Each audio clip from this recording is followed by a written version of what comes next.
Morning. അപ്പോൾ നിങ്ങളെല്ലാവരെയും കൊതിപ്പിക്കാൻ പറ്റിയ ഒരു റെസിപ്പിയുമായിട്ടാണ് ഞാൻ വന്നിരിക്കുന്നത്. നോൺ വെജിറ്റേറിയൻസിന് വളരെയധികം ഇഷ്ടപ്പെടുന്ന ഒരു റെസിപ്പിയാണ് നമ്മുടെ മത്തി മസാലയിൽ പൊള്ളിച്ചത്. മത്തി പല രീതിയിൽ നമ്മൾ പൊള്ളിക്കാറുണ്ട്. ഞാൻ തന്നെ നേരത്തെ ഒരു 2-2.5 വർഷം മുന്നേ മത്തി പൊള്ളിച്ചതിൻ്റെ വീഡിയോ ഇട്ടിരുന്നു. അത് വേറൊരു ഗ്രേവി ഉള്ള ടൈപ്പാണ്. ഇത് ഡ്രൈ ആയിട്ടുള്ള ടൈപ്പാണ്, മസാലയിൽ പൊതിഞ്ഞിരിക്കുന്ന ടൈപ്പാണ്.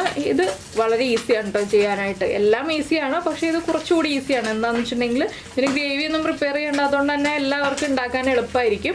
അപ്പോൾ എല്ലാവരും ഒന്ന് ട്രൈ ചെയ്ത് നോക്കുക. സൺഡേ സമയം കിട്ടുമ്പോൾ എല്ലാവരും ഒന്ന് ട്രൈ ചെയ്ത് നോക്കുക എങ്ങനെയാണ് നമ്മുടെ ഈ ഒരു മത്തി മസാലയിൽ പൊള്ളിച്ചെടുക്കുന്നതെന്ന്. അതുപോലെ തന്നെ ഇത് ചോറിൻ്റെ കൂടെ കഴിക്കാനാണ് കേട്ടോ ഏറ്റവും നല്ല കോമ്പിനേഷൻ. പിന്നെ പാലപ്പത്തിൻ്റെ കൂടെയും നല്ല കോമ്പിനേഷൻ ആയിരിക്കും. ചോറിൻ്റെ കൂടെയാണോ പാലപ്പത്തിൻ്റെ കൂടെയാണോ ഇഷ്ടമായതെന്നൊന്ന് പറയാം കേട്ടോ. അപ്പോൾ നമുക്ക് എങ്ങനെയാണ് നമ്മുടെ മത്തി പൊള്ളിക്കുന്നതെന്ന് നോക്കാം. നമുക്ക് നമ്മുടെ മത്തി പൊള്ളിച്ചതിൻ്റെ ഇൻഗ്രീഡിയൻസ് നോക്കാം. നമ്മളിപ്പോൾ 5 മീൻ എടുത്തിട്ടുണ്ട്. 5 മീനിലേക്കായിട്ടുള്ള ആവശ്യമായിട്ടുള്ള കാര്യങ്ങളാണ് കേട്ടോ ഞാൻ പറയുന്നത്. അത്യാവശ്യം വലിപ്പമുള്ള 5 മീനാണ്. ഇതിലേക്കായിട്ട് നമ്മളിങ്ങനെ കയ്യിലെടുക്കുകയാണെങ്കിൽ 1.25 പിടി അല്ലെങ്കിൽ 1.5 പിടി ഉള്ളി എടുക്കുക. ഒരു 10-12 ഉള്ളി എടുക്കുക. വലിയ ഉള്ളിയാണെങ്കിൽ, ചെറിയ ഉള്ളിയാണെങ്കിൽ 20 ഉള്ളി വരെ എടുക്കുക. ഈ ഒരു വലിപ്പമൊക്കെ ഉള്ള ഉള്ളിയാണെങ്കിൽ 15 എണ്ണം 12 എണ്ണം ഒക്കെ മതി. ഉള്ളി കൂടുതൽ ചേർക്കുന്നതോറും നമ്മുടെ പൊള്ളിച്ചതിൻ്റെ ടേസ്റ്റ് കൂടും. പിന്നെ കുറച്ച് വലിപ്പമുള്ള ഒരു പീസ് ഇഞ്ചി എടുത്തിട്ടുണ്ട്. ഒരു ചെറിയ തക്കാളി എടുത്തിട്ടുണ്ട്. തക്കാളി നമ്മൾ ഇതിലേക്ക് ചേർക്കുന്നത് ഗാർണിഷ് ചെയ്യാൻ വേണ്ടി മാത്രമാണ്. നിങ്ങൾ വീട്ടിലുണ്ടാക്കുമ്പോൾ തക്കാളി ചേർത്തില്ലെങ്കിലും കുഴപ്പമില്ല, തക്കാളി ചേർത്താലും കുഴപ്പമില്ല. എന്താണെന്ന് വെച്ചാൽ നമ്മൾ ഒരു ഭംഗിക്ക് വേണ്ടി മാത്രമാണ് തക്കാളി ചേർക്കുന്നത്, അല്ലാതെ നമ്മുടെ കറിയുടെ മെയിൻ ഇൻഗ്രീഡിയൻ്റ് ഒന്നുമല്ല തക്കാളി. പിന്നെ ഒരു 3 പച്ചമുളക് എടുത്തിട്ടുണ്ട്. ഇതും ഗാർണിഷ് ചെയ്യാനാണ്. പിന്നെ ആവശ്യത്തിന് കറിവേപ്പില, അത് ഗാർണിഷ് ചെയ്യാൻ വേണ്ടി മാത്രമല്ല, നമ്മുടെ മസാലയ്ക്കെല്ലാം ആവശ്യമായതാണ്. അപ്പോൾ ആദ്യം നമുക്ക് ഈ മത്തി ഒന്ന് മുളകും ഉപ്പും എല്ലാം പുരട്ടി വയ്ക്കാം. അതൊന്ന് മാരിനേറ്റ് ചെയ്ത് ഒരു 1/2 മണിക്കൂർ വയ്ക്കണം. ഇതിലേക്ക് നമുക്ക് കുരുമുളക് പൊടി, ഞാനെല്ലാം ഈ ഒരു പ്ലേറ്റിലേക്ക് തന്നെ ഇട്ടിട്ട് ചെയ്യാണ്. ഒരു 1/2 ടീസ്പൂൺ കുരുമുളക് പൊടി ഇട്ടിട്ടുണ്ട്. ഇത് വീട്ടിൽ ഫ്രഷ് ആയിട്ട് പൊടിച്ചെടുത്ത കുരുമുളക് പൊടിയാണ്. അതുകൊണ്ട് തന്നെ നമ്മൾ പുറമേ നിന്ന് വാങ്ങിക്കുന്ന കുരുമുളക് പൊടി 3/4 ടീസ്പൂൺ ചേർക്കുക. വീട്ടിൽ പൊടിച്ചതാണെങ്കിൽ 1/2 ടീസ്പൂൺ ചേർക്കുക. 1/2 ടീസ്പൂൺ മഞ്ഞൾപ്പൊടി. അത്യാവശ്യം എരിവുള്ള റെസിപ്പിയാണ്. ഒരു 1/2 ടീസ്പൂൺ എരിവുള്ള മുളക് പൊടി. കാശ്മീരി ചില്ലി പൗഡർ ആണെങ്കിൽ 1 ടീസ്പൂൺ ചേർക്കുക. ഇത്രയും മീനിന് ആവശ്യമായിട്ടുള്ള ഉപ്പ്. പിന്നെ നമ്മൾ ചേർക്കുന്നത് ചെറുനാരങ്ങയുടെ നീരാണ്. ചെറുനാരങ്ങ നീരില്ലാന്നുണ്ടെങ്കിൽ വിനാഗിരി ചേർക്കാം. ഒരു 1/2 ടീസ്പൂൺ വിനാഗിരി ചേർക്കാം. പക്ഷേ ചെറുനാരങ്ങ നീരാണ് നല്ലത്. കുരു വീഴാതെ ചേർക്കാം കേട്ടോ. ഞാനിപ്പോൾ ഒരു കുരു വീണിട്ടുണ്ട്, അതെടുത്ത് മാറ്റാണ്. ഒരു 1/2 ചെറുനാരങ്ങ നീര് മതി. ഒരുപാട് ചെറുനാരങ്ങ നീര് വേണ്ട. ഒരു ചെറുനാരങ്ങയുടെ പകുതി പിഴിഞ്ഞൊഴിക്കാം. ഇനി ഇതെല്ലാം ചേർത്ത് മിക്സ് ചെയ്തിട്ട് സാധാരണ നമ്മൾ ഫ്രൈ ചെയ്യാൻ വേണ്ടി മാരിനേറ്റ് ചെയ്യുന്ന പോലെ ഒന്ന് മാരിനേറ്റ് ചെയ്ത്, നിങ്ങൾക്ക് സമയമുണ്ടെങ്കിൽ 1 മണിക്കൂറിൽ മേലെ വയ്ക്കാം. സമയമില്ലാന്നുണ്ടെങ്കിൽ ഒരു 10 മിനിറ്റ് വയ്ക്കാം. നമ്മുടെ മീനിലേക്ക് മസാലകളൊക്കെ ഒന്ന് പിടിച്ചു വരണം. ഇത് കൈകൊണ്ട് തന്നെ പുരട്ടി കൊടുക്കുക കേട്ടോ. നമ്മൾ സ്പൂൺ ഉപയോഗിച്ചൊന്നും പുരട്ടിയിട്ടുണ്ടെങ്കിൽ ശരിയാവില്ല. മീനിൻ്റെ എല്ലാ ഭാഗത്തേക്കും ആവുന്ന രീതിയിൽ ഇതുപോലെ നല്ല ഭംഗിയായിട്ട് വരഞ്ഞെടുക്കുക. എന്താണെന്ന് വെച്ചാൽ ഈ അടുപ്പിച്ചടുപ്പിച്ച് വരയുമ്പോഴാണ് നമ്മുടെ മീനിലേക്ക് നന്നായിട്ട് മസാലകൾ പിടിക്കാൻ എളുപ്പമുണ്ടാവുക. അകത്തി വരഞ്ഞിട്ടുണ്ടെങ്കിൽ മസാലകൾ പിടിക്കാൻ കുറച്ച് സമയം കൂടുതലെടുക്കും. അപ്പോൾ അടുപ്പിച്ച് ഡീപ്പായിട്ട് ആ മുള്ള് കട്ടായി പോവാത്ത രീതിയിൽ വരഞ്ഞെടുക്കുക. മീനിൻ്റെ ഉൾഭാഗത്തേക്ക് മസാലയൊക്കെ അപ്ലൈ ചെയ്ത് കൊടുക്കുക. ഇനി ഇതൊരു 1/2 മണിക്കൂർ അല്ലെങ്കിൽ 1 മണിക്കൂർ മാറ്റി വയ്ക്കുക, നിങ്ങളുടെ സമയം പോലെ. ഞാനിപ്പോൾ ഇതൊരു 10 മിനിറ്റാണ് മാറ്റി വയ്ക്കുന്നത്. ഈ സമയത്ത് നമുക്ക് നമ്മുടെ ഉള്ളിയും തക്കാളിയും ഒക്കെ ഒന്ന് കട്ട് ചെയ്തെടുക്കാം. ചതച്ചല്ല, ഉള്ളിയൊക്കെ കട്ട് ചെയ്താണ് നമ്മൾ ചേർക്കുന്നത്. അപ്പോൾ അതെല്ലാം കട്ട് ചെയ്തിട്ട് 2 വാഴയിലയും കൂടി എടുത്ത് വയ്ക്കുക കേട്ടോ. അതും കൂടി ഈ സമയത്ത് നമ്മൾ റെഡിയാക്കി വയ്ക്കാം. അപ്പോൾ ഞാനിത് മാറ്റി വയ്ക്കട്ടെ. ഇനി ഉള്ളിയൊക്കെ കട്ട് ചെയ്തെടുക്കട്ടെ. ഇപ്പോൾ നമ്മുടെ ഉള്ളിയും ഇഞ്ചിയും 1 പച്ചമുളകും ഇതുപോലെ നീളത്തിൽ കട്ട് ചെയ്തെടുത്തിട്ടുണ്ട്. ഉള്ളിയൊക്കെ തിന്നായിട്ടാണ് സ്ലൈസ് ചെയ്തെടുത്തിട്ടുള്ളത്. നീളത്തിൽ തന്നെ കട്ട് ചെയ്യണം കേട്ടോ. അപ്പോൾ നമുക്കിനി ഇത് മാറ്റി വയ്ക്കാം. നമ്മുടെ മീൻ മാരിനേറ്റ് ചെയ്ത് വെച്ചിട്ട് ഒരു 10 മിനിറ്റ് ആയി. നമുക്കിനി അതൊന്ന് ഷാലോ ഫ്രൈ ചെയ്തെടുക്കാം. എന്താണെന്ന് വെച്ചാൽ ഒരുപാട് ഫ്രൈ ആവരുത്, ഡീപ്പായിട്ട് ഫ്രൈ ആയി പോരുത്, കറുമുറയായി പോരുത്. ഒരുവിധം സോഫ്റ്റ് ആയിട്ട് കുക്കായതിന് ശേഷം വേണം നമുക്ക് ബാക്കി ചെയ്യാനായിട്ട്. അപ്പോൾ നമുക്കിനി മീൻ ഫ്രൈ ചെയ്യാം. ഞാനിപ്പോൾ ഒരു പാനിൽ, അപ്പച്ചട്ടിയാണ്, ഞാൻ ഈ അപ്പച്ചട്ടിയിൽ ആണ് മീൻ പൊരിക്കാറുള്ളത്. അതുകൊണ്ടാണ് ഞാൻ ഈ ഒരു അപ്പച്ചട്ടി വെച്ചിരിക്കുന്നത്. ഇതിലേക്ക് വെളിച്ചെണ്ണ ഒഴിച്ചിട്ടുണ്ട്. വെളിച്ചെണ്ണ ഒന്ന് ചൂടായി തുടങ്ങുമ്പോൾ നമുക്ക് ഒരു 2 തണ്ട് കറിവേപ്പില വെച്ച് കൊടുക്കാം. ഇനി ഇതിൻ്റെ മുകൾ ഭാഗത്തായിട്ട് നമ്മൾ മാരിനേറ്റ് ചെയ്ത് വെച്ചിരിക്കുന്ന മീൻ വെച്ച് കൊടുക്കാം.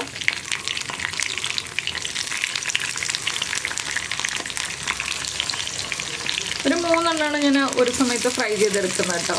ഇതൊന്ന് ജസ്റ്റ് ഒന്ന് കുക്കായി തുടങ്ങുമ്പോൾ അടുത്ത സൈഡിലേക്ക് തിരിച്ചിട്ട് കൊടുക്കുക. അടുത്ത സൈഡ് കുക്കാകുമ്പോൾ നമുക്കെടുത്ത് മാറ്റാം. പിന്നെ നമുക്ക് ഇതേ എണ്ണയിൽ തന്നെ നമ്മുടെ മസാല റെഡിയാക്കാം. അപ്പോൾ എനിക്ക് വേറെ മീൻ ഫ്രൈ ചെയ്യാനുള്ളതുകൊണ്ട് ഞാൻ ഇതേ എണ്ണയിൽ മസാല റെഡിയാക്കുന്നില്ല. ഇതൊന്ന് കുക്കായി വരുമ്പോൾ വേറെ പാനിലാണ് മസാല റെഡിയാക്കുന്നത്. നിങ്ങൾക്ക് ഇതേ എണ്ണയിൽ തന്നെ മസാല റെഡിയാക്കാം. അപ്പോൾ കൂടുതൽ മീനിടാൻ പാകത്തിൽ കുറച്ചുകൂടി എണ്ണ ചേർക്കാം. ഞാനിപ്പോൾ കുറച്ച് എണ്ണ ചേർക്കുന്നത് എന്താണെന്ന് വെച്ചാൽ ഇപ്പോൾ കുറച്ച് മീനെ ഫ്രൈ ചെയ്യുന്നുള്ളൂ, ബാക്കി പിന്നീടാണ്. അതുകൊണ്ടാണ് കുറച്ച് എണ്ണയിൽ ഫ്രൈ ചെയ്യുന്നത്. അപ്പോൾ ഈ സൈഡ് ഒന്ന് കുക്കായി വരട്ടെ. അപ്പോൾ നമ്മുടെ മീൻ ഇട്ടിട്ട് ഒരു 2 മിനിറ്റ് ആയി. ഒരു സൈഡ് ഫ്രൈ ആയി വന്നിട്ടുണ്ട്. ഇത്രയും ഫ്രൈ ആയാൽ മതി. ഇനി നമുക്ക് അടുത്ത സൈഡിലേക്ക് തിരിച്ചിട്ട് കൊടുക്കാം. കണ്ടോ, ഇതുപോലെ ഒന്ന് ഫ്രൈ ആയി കിട്ടിയാൽ മതി. ബാക്കിയുള്ള കുക്കിങ്ങിൽ കുക്കായിക്കോളും. അപ്പോൾ ഇതുപോലെ കറിവേപ്പില ഇട്ട് കൊടുക്കുകയാണെങ്കിൽ നല്ലൊരു ഫ്ലേവറും കിട്ടും. അതുപോലെ തന്നെ മീൻ പാനിലോ അല്ലെങ്കിൽ ചട്ടിയിലോ പിടിക്കില്ല കേട്ടോ, അങ്ങനൊരു ഗുണവും കൂടിയുണ്ട്. അപ്പോൾ ഈ സൈഡും കൂടി ഫ്രൈ ആയി വരട്ടെ. അതിന് ശേഷം നമുക്ക് പ്ലേറ്റിലേക്ക് മാറ്റാം. ഒരു 2 മിനിറ്റ് തന്നെ നമ്മൾ ഈ സൈഡും ഫ്രൈ ചെയ്തെടുക്കുക. കൂടുതൽ കറിവേപ്പില ചേർത്താലും കുഴപ്പമൊന്നുമില്ല, നല്ലത് തന്നെയാണ്. അപ്പോൾ നമ്മുടെ മീൻ അടുത്ത സൈഡിലേക്ക് തിരിച്ചിട്ടിട്ട് ഒരു 2 മിനിറ്റ് ആയിട്ടുണ്ട്. ഞാനിത് എണ്ണയിൽ നിന്ന് മാറ്റാണ്. ഇതുപോലെ തന്നെ ബാക്കിയുള്ള 2 പീസും കൂടി ഫ്രൈ ചെയ്തെടുക്കാൻ പോവുകയാണ്.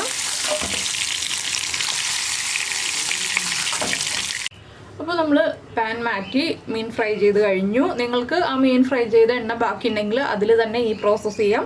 നമ്മൾ കട്ട് ചെയ്ത് വെച്ചിരിക്കുന്ന ഉള്ളി, ഇഞ്ചി, പച്ചമുളക് എല്ലാം ചേർത്ത് കൊടുക്കാം.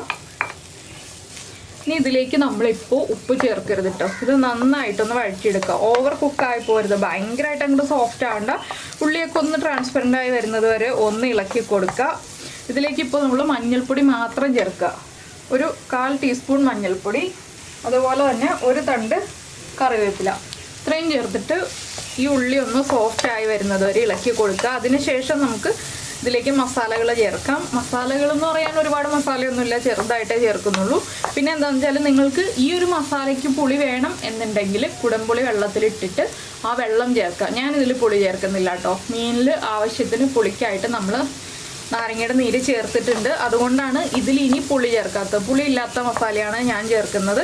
അപ്പോൾ നിങ്ങൾക്ക് പുളിയുള്ള മസാല വേണമെന്നുണ്ടെങ്കിൽ 2 പീസ് കുടംപുളി ഒരു 1/4 കപ്പ് വെള്ളത്തിലിട്ടിട്ട് ആ വെള്ളം ചേർത്ത് കൊടുക്കാം. വെള്ളം വറ്റിച്ചെടുക്കണം എന്ന് മാത്രം. അപ്പോൾ മസാല കുഴഞ്ഞിരിക്കും. ഇതാകുമ്പോൾ മസാല കുഴയാതെ കിട്ടും നമുക്ക്.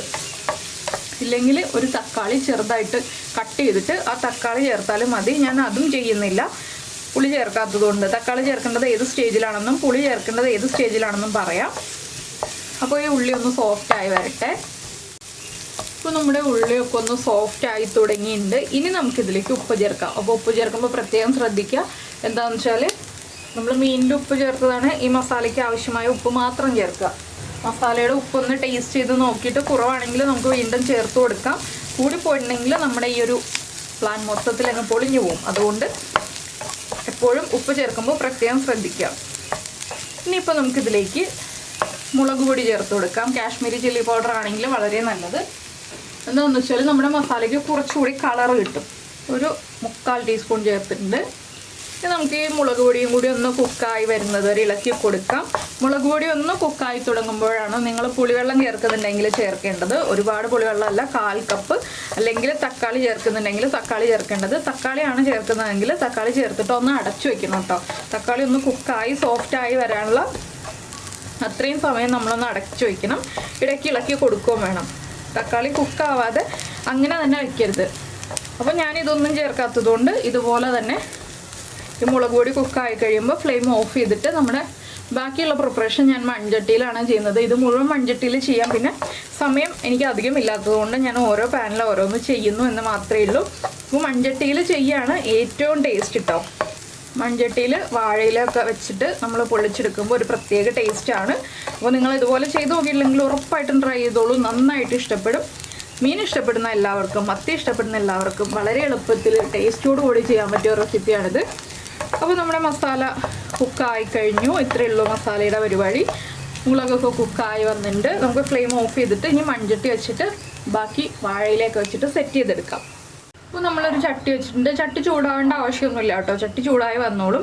ഞാൻ ചെറിയ ബർണറിലാണ് വെച്ചിട്ടുള്ളതെന്ന് മാത്രം. ഇനിയിപ്പോൾ ചട്ടിയിലേക്ക് കുറച്ച് വെളിച്ചെണ്ണ ഒഴിച്ചിട്ടുണ്ട്. നമ്മുടെ വാഴയില കരിയാതിരിക്കാനാണ് ഇതുപോലെ വെളിച്ചെണ്ണ ഒഴിച്ചു കൊടുക്കുന്നത്. ഇനി ഒരു പീസ് വാഴയില കഴുകി വൃത്തിയാക്കിയത് നമ്മുടെ ചട്ടിയിലേക്ക് വെച്ച് കൊടുക്കുക. ഇത് നിങ്ങൾക്ക് ഓരോന്നോരോന്നായിട്ട് പൊതിഞ്ഞ മസാല ആക്കിയിട്ട് ഓരോ മീൻ പൊള്ളിച്ചതായിട്ട് എടുക്കണം എന്നുണ്ടെങ്കിൽ അങ്ങനെ ചെയ്യാം. ഇല്ലെങ്കിൽ ഞാൻ ചെയ്യുന്ന പോലെ ഒറ്റ പ്രാവശ്യമായിട്ട് നമുക്ക് എല്ലാ മീനും പൊള്ളിച്ചെടുക്കാം. എളുപ്പം നമുക്ക് ഒറ്റ പ്രാവശ്യമായിട്ട് ചെയ്യുന്നതാണ്. ഗസ്റ്റിനൊക്കെ പ്രസൻറ്റ് ചെയ്യാനാണെങ്കിലും ഒറ്റ പ്രാവശ്യമായിട്ട് ചെയ്തിട്ട് ഒരു ചട്ടിയിൽ പ്രസൻറ്റ് ചെയ്യുകയാണെങ്കിൽ വളരെ നന്നായിരിക്കും. അപ്പോൾ കരിമീനൊക്കെ ആണെങ്കിലല്ലേ നമുക്ക് ഓരോ ഇലയിൽ പൊതിഞ്ഞെടുക്കാനും മാത്രമുള്ള ക്വാണ്ടിറ്റി ഉണ്ടാവുള്ളൂ. അപ്പോൾ നമ്മുടെ വാഴയില ഇതാ വാടി തുടങ്ങി. ഇതിലേക്ക് നമുക്ക് കുറച്ച് മസാല ഒന്ന് സ്പ്രെഡ് ചെയ്തിട്ട് കൊടുക്കാം. ഞാൻ ഫ്ലെയിം ഓൺ ചെയ്ത് വെച്ചിട്ടുണ്ട്, ചെറിയ ഫ്ലെയിമാണ് വെച്ചിട്ടുള്ളത്. ഇതിലേക്കൊരു 2 തണ്ട് കറിവേപ്പില, അതുപോലെ തന്നെ നമ്മുടെ പച്ചമുളക് നമ്മൾ 3 എടുത്ത് വെച്ചിരുന്നല്ലോ, അതിൽ 2 പച്ചമുളക് നമ്മൾ സ്പ്ലിറ്റ് ചെയ്ത് വെച്ചിട്ടുണ്ട്. ഒരെണ്ണേ നമ്മുടെ മസാലയിൽ ചേർത്തിട്ടുള്ളൂ. ഇനി നമ്മുടെ മീനുണ്ടല്ലോ, മീൻ പൊരിച്ചത് ഇതിൻ്റെ മുകൾ ഭാഗത്തേക്ക് കുറച്ച് നടുഭാഗത്തേക്ക് ആക്കി വെക്കാം കേട്ടോ. അപ്പോൾ നിങ്ങൾ ചോദിക്കും മീനിൻ്റെ കണ്ണ് എന്താണ് കളയാത്തതെന്ന്. എന്താണെന്ന് വെച്ചാൽ എനിക്ക് കഴിഞ്ഞ ദിവസം നമ്മുടെ അയിലക്കറിയുടെ വീഡിയോയിൽ മീനിൻ്റെ കണ്ണ് കളഞ്ഞില്ല എന്ന് പറഞ്ഞിട്ട് കംപ്ലയിൻറ്റ് വന്നായിരുന്നു. കംപ്ലയിൻ്റ് അല്ല, ഒരു കമൻറ്റാണ്. അപ്പോൾ ഇവിടെ ഒന്നും അയിലയ്ക്ക് കണ്ണ് കളയാറില്ല കേട്ടോ. അയിലയുടെ കണ്ണോട് കൂടിയാണ് നമ്മളൊക്കെ കറി ഉണ്ടാക്കാറുള്ളത്. പിന്നെ ഈ മത്തിയുടെ കണ്ണ് കളയാത്ത എന്താണെന്ന് വെച്ചിട്ടുണ്ടെങ്കിൽ മത്തി എനിക്ക് ക്ലീനാക്കി കിട്ടിയതാണ്.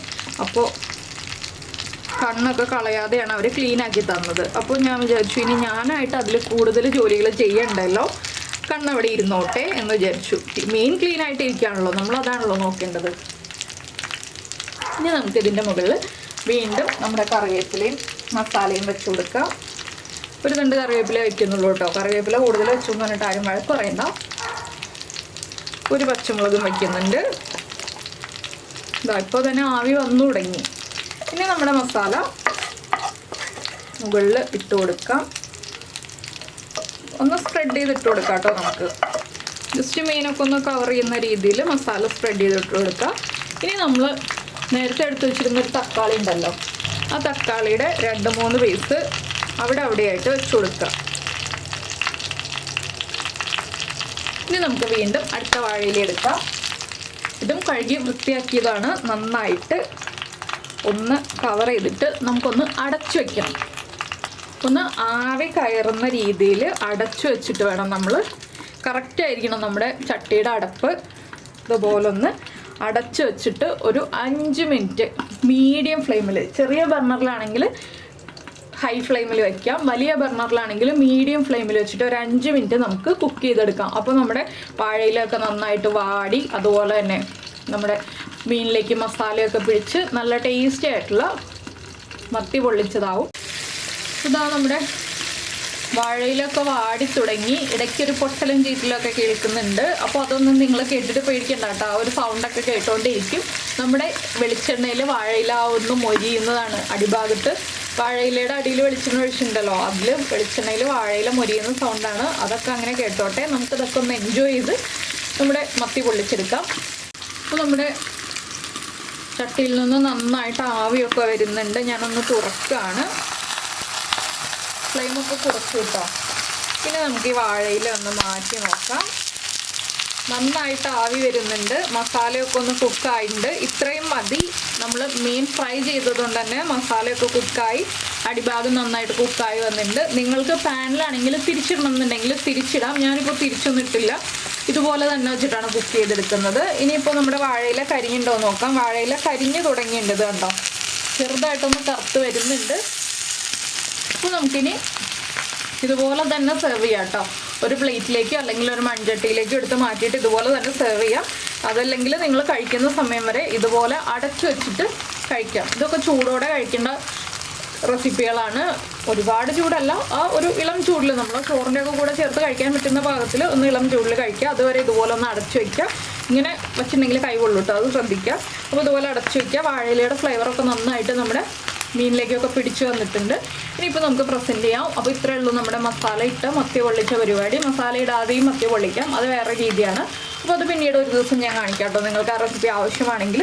അപ്പോൾ എന്തായാലും നിങ്ങൾക്ക് എല്ലാവർക്കും ഈ ഒരു ടേസ്റ്റി ആയിട്ടുള്ള റെസിപ്പി ഇഷ്ടമായിട്ടുണ്ടാകുമെന്ന് വിചാരിക്കുന്നു. കാണുമ്പോൾ തന്നെ കഴിക്കാൻ തോന്നുന്നില്ലേ, നല്ല കളർഫുള്ളായിട്ട്.